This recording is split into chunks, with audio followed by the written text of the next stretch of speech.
Padre eterno, esté siempre presente en nuestros corazones. Ha tocado la responsabilidad, hermano, en esta hermosa noche que Dios nos regala, de llevar su hermosa palabra.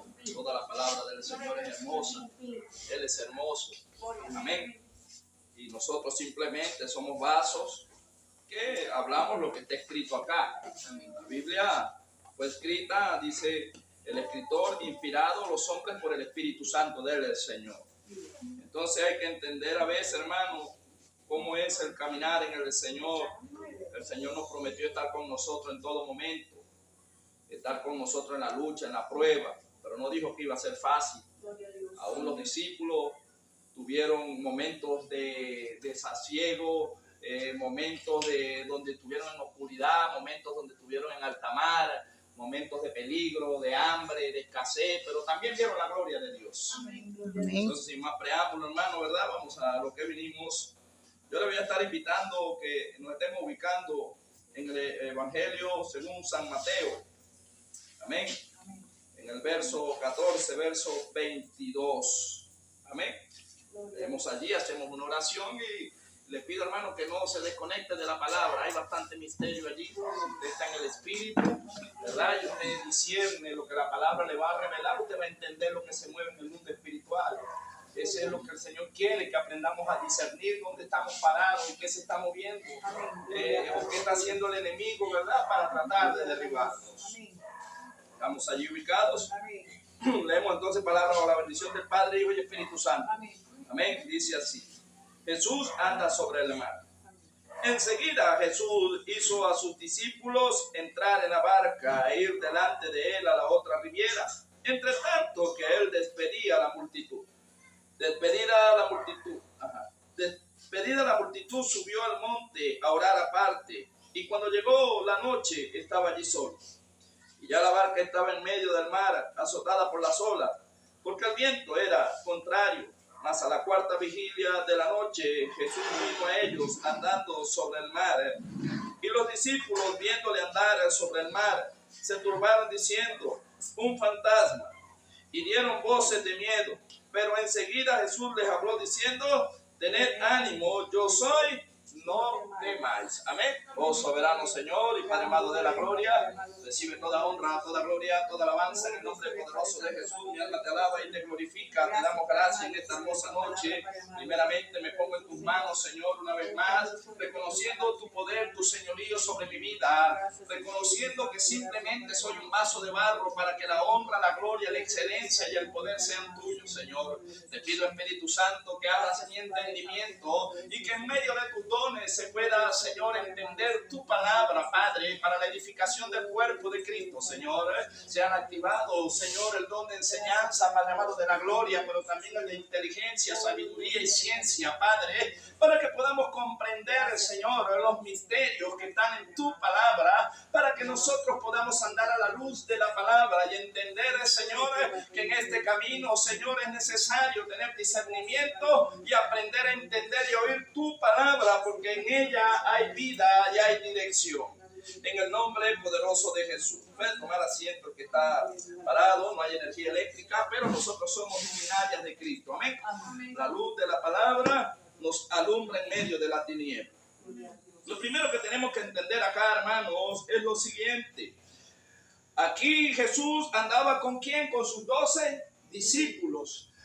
La historia nos habla acerca de Jesús, de que había una promesa, 430 años desde Malaquías hasta el primer evangelio de Mateo, habían pasado un silencio de Dios. ¿Por causa de qué, hermano? Por causa de malas interpretaciones de la palabra, por causa, hermano, de que cuando usted ve el antiguo pacto, usted ve hombres y mujeres de aquel entonces, más que todo hombres, que hacían lo que a ellos les parecía y ponían en poco los mandamientos de Dios. Esto trajo como consecuencia un silencio de Dios por castigo a una nación por cuanto se habían convertido en idólatras. Entonces, hermano, dice que llega la promesa a la cual habían hablado todos los profetas, y entonces el ángel se le aparece a María, una mujer virtuosa, dice la palabra del Señor, una mujer que halló gracia delante de los ojos de Dios, y aquel ángel le dice: mujer, tú has sido seleccionada para llevar en tu vientre aquel Emmanuel que hablaba a Isaías, aquel hombre los cuales los profetas hablaron que traería luz en medio de una tiniebla. Y cuando tú y yo hablamos y entendemos lo que es el término tiniebla, Isaías 60 dice que la tierra sería toda entenebrecida con tiniebla, pero que vendría una luz al mundo para abrir el entendimiento de la humanidad. Pues esa luz es nuestro Señor Jesucristo. Porque cuando nosotros no éramos cristianos y no teníamos el Espíritu Santo, hermano, aunque andábamos a la luz del día con el sol, nuestros pensamientos andaban en tiniebla por cuanto hacíamos lo que a nosotros nos daba la gana. ¿A quién le rendíamos nosotros cuenta en el mundo? A nadie, hermano. No le revelábamos a los padres, nos revelábamos con quien fuera. Yo soy así, a mí nadie me cambia. Y esa es una actitud, hermano, de alguien que anda en tiniebla. Pero cuando llegamos a la luz, hermano, entendemos que la palabra de Dios es lumbrera a nuestro camino, es la lámpara, que cada paso que usted y yo debemos dar, debemos consultar primeramente a Dios.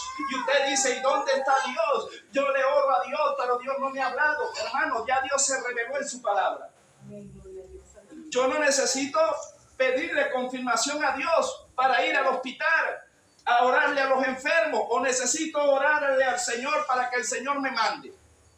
Es un mandato divino, hermano. Ya Dios lo estableció y dijo: id y haced discípulos. Hay cosas que no hay que orar, sino obedecer, porque ya han sido reveladas. Y eso debemos entenderlo. Entonces Jesús, ¿verdad? Comienza la agonía de la madre de Jesús. Dice que cuando vinieron estos magos del oriente, había hoy un emperador, ¿verdad? Que escuchó que había un Mesías y él entendía la profecía. Dice que intentó matar o mandó a matar a todos los niños, pero siempre Dios se le adelanta al enemigo. Y el ángel se le aparece a José también, porque José pensaba irse y dejar a María en el problema. Por cuanto es difícil como hombre pensar que su prometida había quedado embarazada sin que él la tocara. Y que él le dijera: no, yo quedé embarazada por obra y gracia del Espíritu Santo. Es como difícil para un hombre, ¿verdad? El hombre no tenía malos pensamientos, porque él no quería llevarla a que la pedraran, pero iba a abandonarla, él iba a irse, iba a dejarla, y tiene que haber una intervención divina. Lo que a mí me agrada de esto es que cada vez que usted o yo vamos a cometer un error, Dios siempre hará de una forma o de otra para hacer una intervención divina, para que nosotros no metamos la pata. Si José fuera abandonado a María, fuera metido la patica, ¿verdad que sí? Entonces Dios le manda el ángel, el mismo ángel que se le presenta a María, se le presenta también a José, porque Dios es un Dios de orden. No pueden andar dos juntos si no están de acuerdo. Si usted está en un lugar, usted está trabajando y está trabajando la misma visión o bajo la misma visión de lo que Dios estableció, porque Dios no le va a decir a usted una cosa, pero a mí me va a decir otra, porque entonces hay división, hermano. Y esto pasó con Abraham. ¿Se acuerda de la historia de Abraham y de Lot? Dios le da la orden a Abraham. Abraham sale de su tierra, de su parentela. Abraham baja bajo la dirección de Dios. Pero Abraham tomó una atribución que Dios no le había dicho. Dios le dijo: sal tú, pero él se trajo al sobrino. Bueno, cuando usted está al lado de alguien que tiene una bendición y que está prosperado, usted prospera con él. Y Lot aprovechó allí pues el impulso de el hombre, el que Dios está bendiciendo. Gloria a Dios cuando uno está al lado de alguien que está bendecido por Dios, porque esas bendiciones también lo arropan a uno. José estaba lleno de bendiciones, estaba preso, pero bendecía. Estaba en la casa de Potifar y él bendecía. Entonces, ¿qué pasa? Que dice que crecieron tanto las ovejas y los pastores, tanto de Lot como Abraham, que ¿qué pasó, hermano? Dios le da la orden porque había pelea entre los pastores, ¿cierto? Había enemistad entre los pastores de Lot, pero también entre los pastores de Abraham. Entonces Dios le dice, ya va Abraham, espérate un momento, la promesa es contigo. Donde tú escojas, yo te voy a bendecir. Si Abraham decía, yo me voy a la derecha, la bendición irá contigo a la derecha. Si tú te vas a la izquierda, yo iré contigo a la izquierda y la bendición irá contigo porque la promesa está sobre ti. Hermano, y qué tremendo es, ¿verdad? Cuando nosotros vemos y notamos que era tan fácil que se pusieran de acuerdo y no pudieron ponerse de acuerdo, hermano. No pudieron ponerse de acuerdo estos pastores, hermano. A pesar de que Dios bendijo a Lot, porque lo siguió bendiciendo, pero también bendijo a Abraham. Yo digo que si ellos se fueran puestos de acuerdo, fuese sido otra historia. Ahora vea esto, hermano. Dice la palabra del Señor, ¿verdad? Que Jesús ya había sido puesto en el vientre de la madre de María. Ya José tenía la orden de Dios también. Ambos se mueven, hermano, y se van a otra tierra para sobreguardar el plan de Dios y la vida de Jesús. Luego que muere Herodes, se le da la orden a José, se le da la orden a María de que vuelvan, y cuando ellos vuelven, hermano, dice que a la edad de 12 años registra la Biblia que Jesús dijo: en los negocios de mi Padre me es necesario estar. Porque María y José le reprendieron, porque en un momento que subieron al templo, María pensaba que Jesús andaba entre los familiares. Vieron ellos que Jesús se le había perdido camino de 3 días, se desesperaron y cuando volvieron consiguieron a Jesús en el templo, hermano, enseñando. Y la mujer le dijo a Jesús, o aquella madre le reprende como madre a Jesús, y Jesús le dice: mujeres, en los negocios de mi Padre me es necesario estar. Y los sacerdotes de ese entonces quedaban maravillados, porque no sabían ni entendían cómo un niño de 12 años tendría tanta sabiduría que tenía, ¿verdad que sí?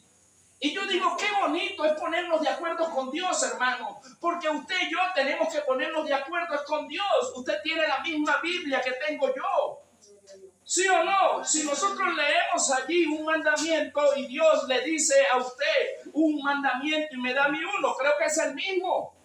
Nosotros somos los que tenemos que alinearnos con Dios. Dios no se va a alinear con nosotros, porque Dios es perfecto. Entonces vea qué pasa. Llegan, cumple los 30 años Jesús, ¿verdad? Luego está Juan el Bautista, 6 meses mayor que Jesús, primo hermano en la carne de Jesús, porque era hijo de Elizabeth. Y recuerda que cuando María fue a visitar a Elizabeth en el plan divino, dice que cuando esas criaturas se cruzaron entre el vientre, dice que el Espíritu Santo llenó a Juan el Bautista en el vientre. Qué bendición es nacer ungido ya para un trabajo en el Señor. Y Juan el Bautista y Jesús, hermano, no pelearon, ¿verdad que no? A pesar de que Juan predicaba y enderezaba el camino, cuando Jesús viene frente a Juan el Bautista, que Juan decía: arrepentíos y convertíos porque el reino de los cielos se ha acercado. Entonces cuando Juan ve a Jesús, él le dice: ¿cómo yo voy a bautizarte? Bautízame porque conviene así. ¿Sabe por qué? Porque el evangelio es un orden, hermano. No se puede violentar el orden y lo que está establecido en la palabra. Jesús era mayor que Juan y Juan le dice: siendo tú el Mesías, porque Juan decía: yo a la verdad bautizo en agua, pero el que viene detrás de mí bautiza en Espíritu Santo y fuego, del cual yo no soy digno ni de desatar el cordón del calzado.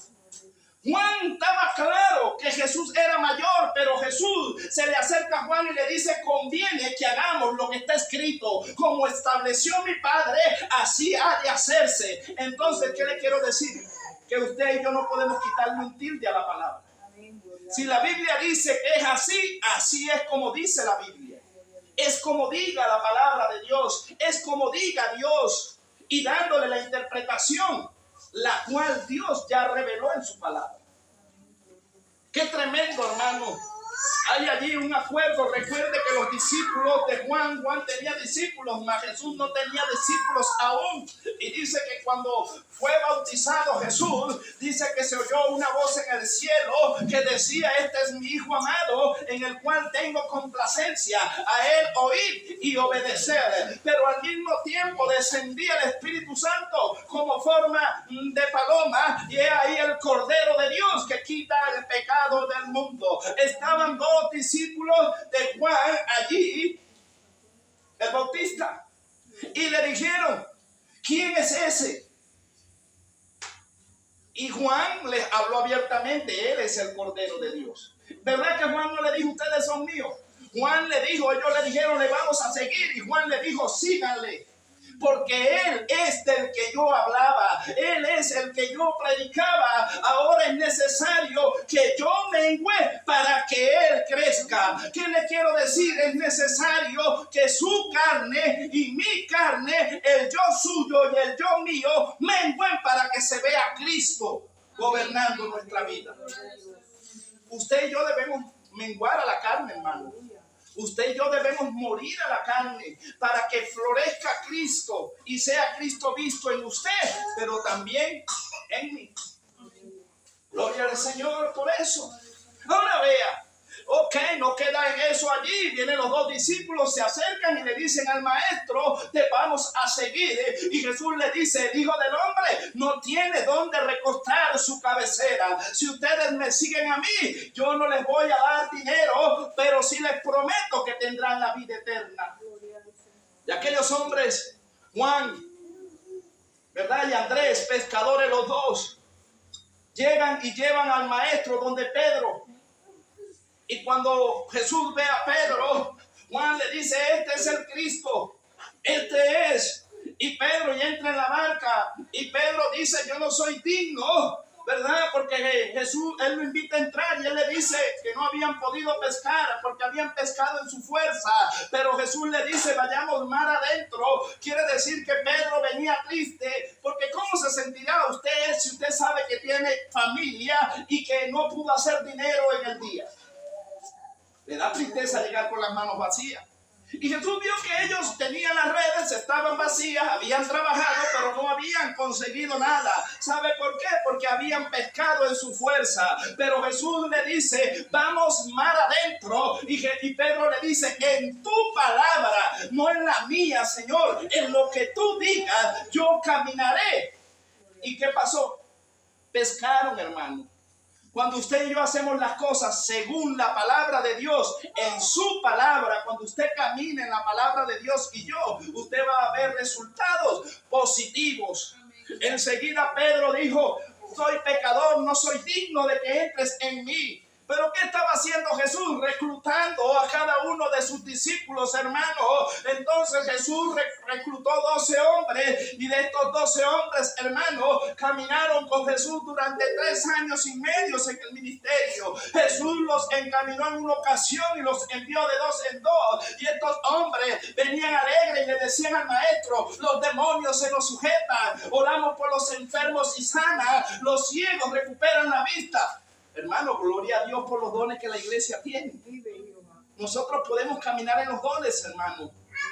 Aún Juan, ¿verdad? O aún Judas, el que traicionó a Jesús, también echó fuera demonios en un tiempo, porque caminó con ellos.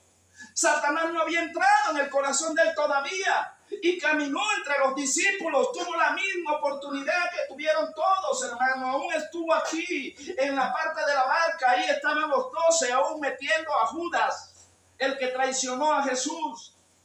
Jesús le dice a ellos: alégrense porque su nombre está inscrito en el libro de la vida. No se alegren porque los demonios se sujeten, porque yo antes, en el principio, vi a Satanás caer como un rayo del cielo. Entonces, hermano, no es garantía que usted sea salvo y que yo sea salvo porque usted cante bonito, o porque predique bonito, o porque dirija. Ministerio no da salvación, hermano. Judas tenía la tesorería y se perdió. Eso usted y yo tenemos que tenerlo claro. Lo que le va a dar a usted la garantía y a mí de ser salvo es la obediencia. ¿Pero a quién? A Dios en su palabra. Y miren lo tremendo.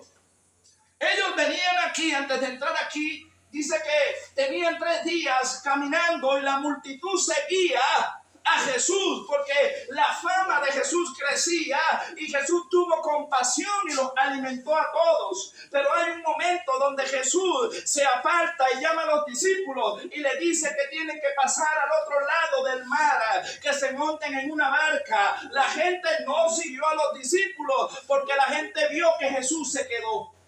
Los otros 12 hombres se montaron en la barca. Entre esos 12 habían 4 pescadores fieros que conocían el mar, hermano. ¿Cuántas veces ellos pescando antes de conocer a Jesús no se le levantó el mar? Y allí estaban los 12. Jesús dice que subió al monte a orar. Pero ¿qué pasa? Que cuando Jesús empezó a orar, yo le hago una pregunta a usted. ¿Será que Jesús no sabía que el mar se le iba a levantar? ¿Será que Jesús no sabía?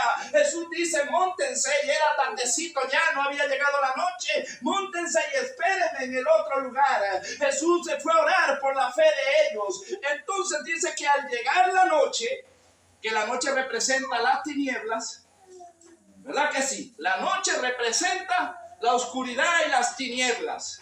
Al llegar la noche, se levantó una gran tempestad, tanto que ellos creían que iban a morir. 4 pescadores allí diestros dijeron, de esta no nos salva nadie. Quizá, hermano, hay momentos donde usted y yo creemos que ya perdimos.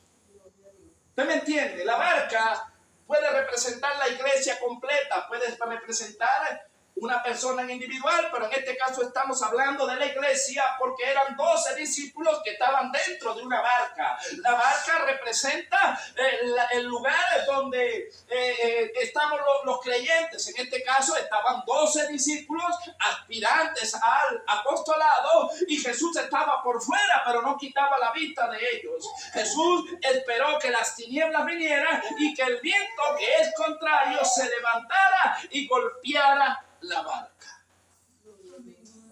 ¿Cuántas olas no han golpeado la iglesia, hermano? En lo individual y en lo colectivo. Y usted y yo a veces oramos y decimos, Señor, si tú estás con nosotros, ¿por qué permites que el enemigo vuelva a levantarse y vuelva a crear caos en medio de tu pueblo? No estás tú con nosotros. Hermano, estamos siendo probados por Dios. Dios estaba probando verdaderamente quién tenía la fe. Y Dios sabía, Jesús sabía que Pedro tenía que aumentar la fe. La prueba venía para Pedro, pero todos aprenderían de esa gran dificultad. Yo le pregunto, ¿cuántas cosas no le han quedado a ustedes de las dificultades que se nos han presentado como iglesia? Yo he aprendido. Yo creo que usted aprendió de los años más fuertes de Venezuela, 2016, 17, 18, 19. Hermano, usted no puede tener la misma fe hoy en día que en aquel tiempo, porque pasamos desierto, pasamos hambre, pasamos todo, pero estamos en pie. ¿Sabe por qué? Porque le creímos a un Dios maravilloso. El mismo Dios que anduvo con Israel en el desierto anda con usted y anda conmigo. No le tenga miedo a las tinieblas, no le tenga miedo al viento contrario. Puede ser muy grande la tempestad, puede ser la ola más de 10 metros, no se va a ahogar. La tempestad no es para matarlo, es para aumentar su fe. Dice que estos hombres a la 4ª vigilia, hermano, mire, cuando usted ve y estudia y saca cálculos, porque ellos hablan de la primera vigilia, de la segunda, tercera, la 4ª vigilia empezaba a las 3 de la mañana, dice que la tarde era la tarde y la mañana un día, el día empezaba a las 6 de la tarde, y entonces, ¿qué pasa? Que cuando Jesús los monta, eran las 6 de la tarde, ellos pasan y cuando van atravesando, dice que ya en medio del mar, tenían tiempo luchando, estaban cansados.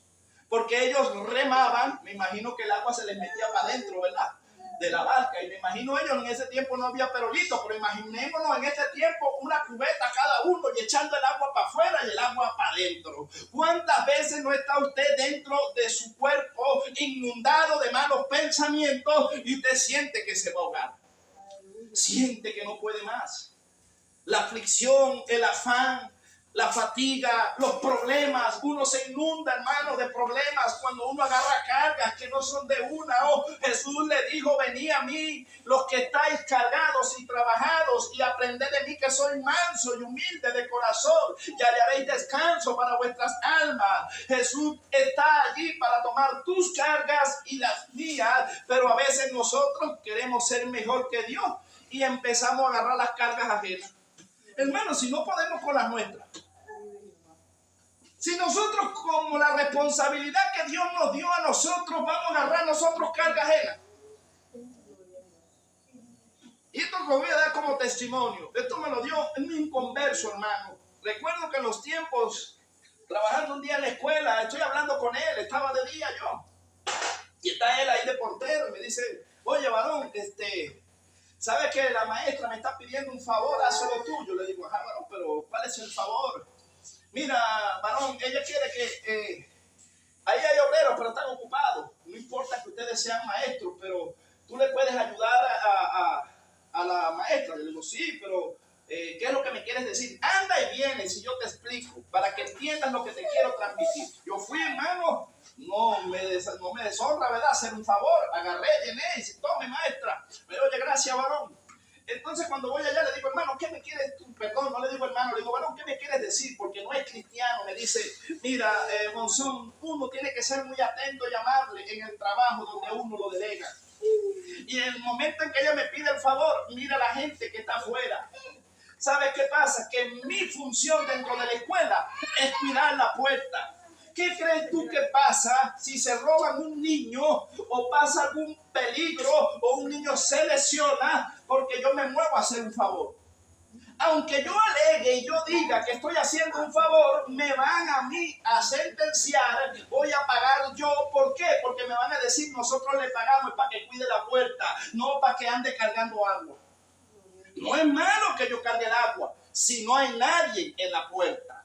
Pero si en mi trabajo el favor que me están pidiendo impide el trabajo que a mí me delegaron, no puedo hacerlo.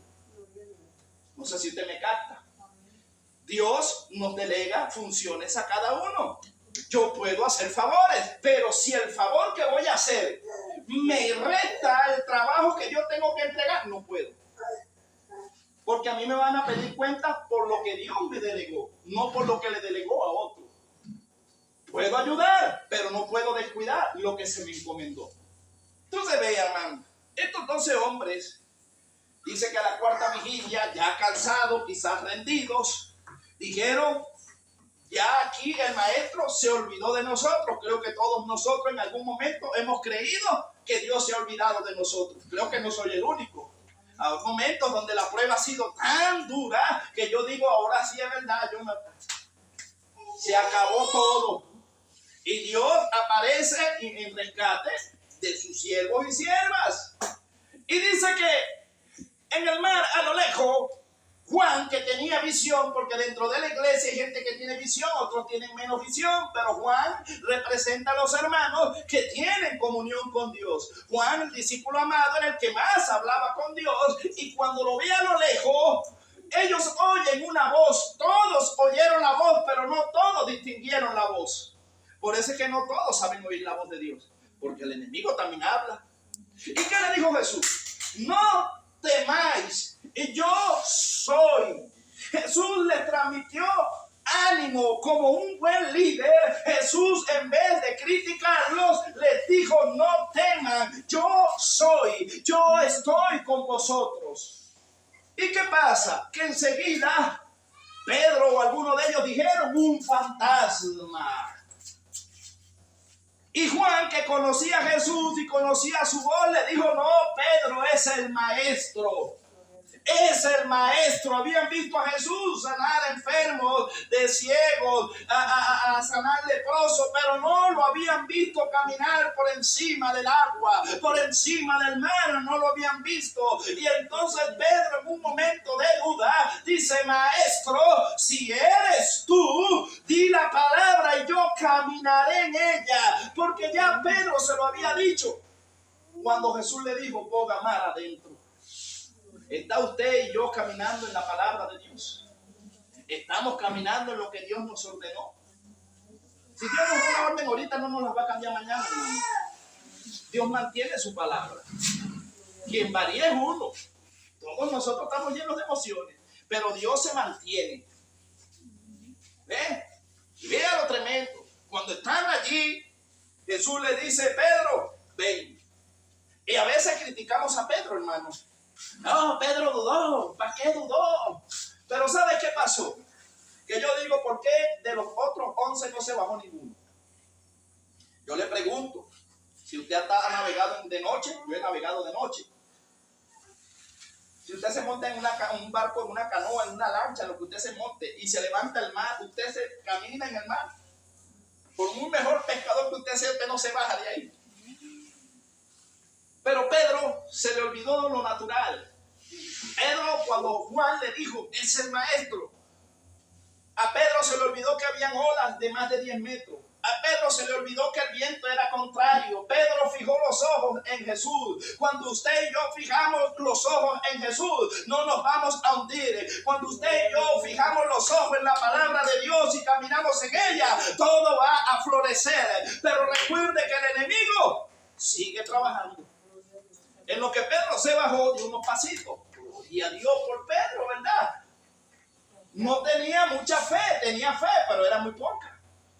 Y cuando va caminando, sintió que después que está debajo de que se había bajado de la barca, siente otra vez el viento y ve el mar, que el mar no se había quietado, que el problema seguía estando y que Jesús lo tenía enfrente. Y cuando empezó a hundirse en la duda, porque a veces nosotros nos hundimos en la duda, ¿será que Dios me llamó?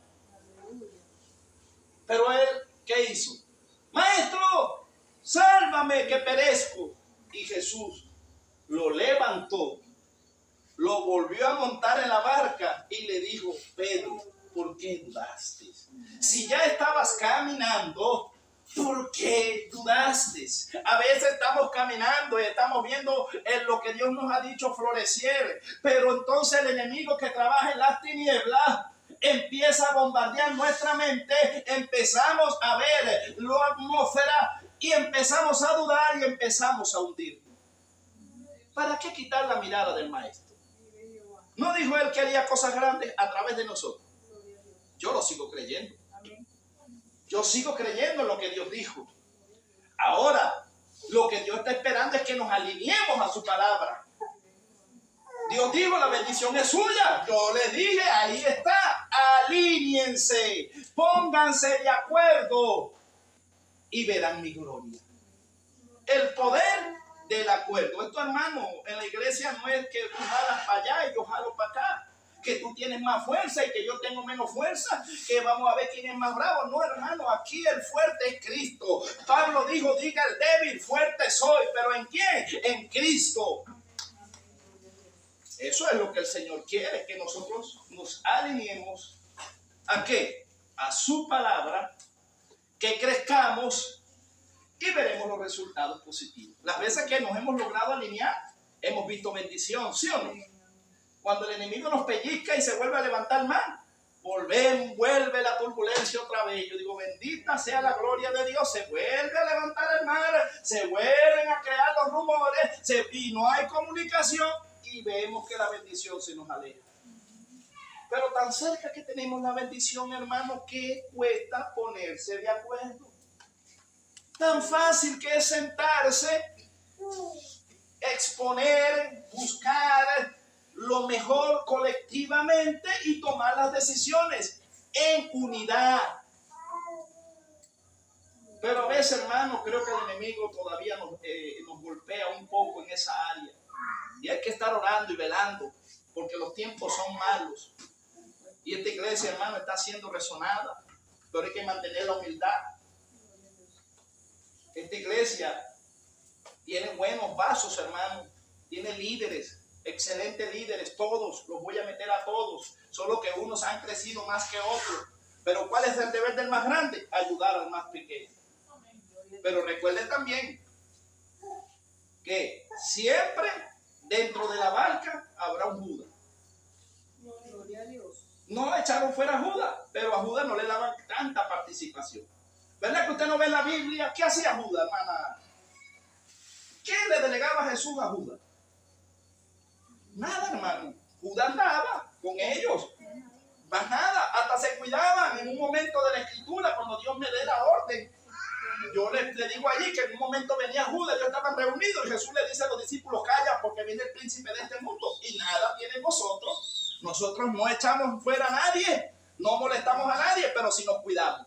Porque los hijos de Dios somos prudentes. ¿No sabe usted que una levadura echa a perder todo el trabajo? Una mala palabra que se suelte echa a perder el escenario. Ya terminando, trabajando yo en este caso en Adelfo, a donde hacían las agendas, estaba yo más joven. El Señor me permite allí, mundano, conocedor de la palabra, pero mundano. Y recuerdo, hermano, que había como 5 mesas, pero de las 5 mesas había una mesa que nadie quería ir. ¿Y sabe por qué no querían ir? Porque había una mujer conflictiva. En las otras mesas la gente tenía su radio y bailaban y jugaban, y ahí era menos trabajar en cualquier mesa, pero cuando le decían anda para aquella mesa, mire, la gente se ponía bravo, la gente no, yo para allá no voy. ¿Por qué? Porque la líder que está en esa mesa todo el tiempo era una crítica negativa. Ellos trabajando y siempre era lo malo, sacaba lo malo y la gente se molestaba, hermano. Pero en las otras mesas se ayudaban. Cuando uno hacía la agenda, las tapas de la agenda, recuerdo que había una máquina y había las percalitas y uno las pasaba por la pega. ¿Y qué pasaba, hermano? Que cuando se coleaba, el que había terminado primero ayudaba al otro. Aunque este no le pagara, pero lo ayudaba para que no lo coleara. Y se trabajaba en armonía. Y eso hoy en día Dios me lo trae a la mente. Qué sabroso es cuando usted está abollado y viene alguien y lo ayuda. ¿Verdad que sí? No lo critica, sino que le dice, te ayudo. Vamos a ayudarte. Porque nosotros necesitamos palabras de motivación para que podamos trabajar. Jesús siempre le dijo a los discípulos, tengan ánimo, yo estoy con ustedes. Si lo hicieron mal, sacudan las rodillas, levántanse y sigan adelante. Pedro lo negó, pero Jesús no le dijo, Pedro, tú eres un traicionero. Te vengo a quitar el ministerio porque me dejaste mal. Entraste allá en el Senadrín, me viste a los ojos y me negaste. No, Pedro le dijo, Pedro, tú me amas. Claro que te amo, Señor. Pedro, hijo de Jonás, tú me amas. Sí te amo, Señor. Y la tercera vez, cuando Jesús le repite, porque él lo negó 3 veces, él cayó de rodillas y le dijo, sabes que te amo. Jesús le dijo, yo no vengo a caerte a palo, yo no vengo a señalarte, yo no vengo a juzgarte, vengo a recordarte lo que yo te dije. Ve y apacienta mis ovejas, deja de pescar peces naturales y vete a buscar las almas, porque a eso yo te llamé. Entonces a veces, hermanos, nos enfrascamos en lo terrenal y olvidamos lo que Dios nos ha encomendado. Esto lo digo por mí también. Esto me cae a mí también. Mi trabajo es enseñar. A eso me llamó Dios. Que yo pueda ayudar en otras áreas, ayudo. Gloria a Dios, claro, dispuesto, pero sin descuidar lo que Dios me delegó. No puedo descuidar la maestría por hacer otros trabajos. Pero sí puedo hacer ambos, siempre y cuando no descuide lo que se me encomendó, puedo hacer lo que yo quiera. El problema es cuando descuidamos, hermanos, lo que Dios nos ha dicho. Entonces Dios les bendiga, hermanos, Dios les guarde. Amén. La paz del Eterno esté siempre en nuestros corazones. Mediten esa palabra. No es señalamiento, es simplemente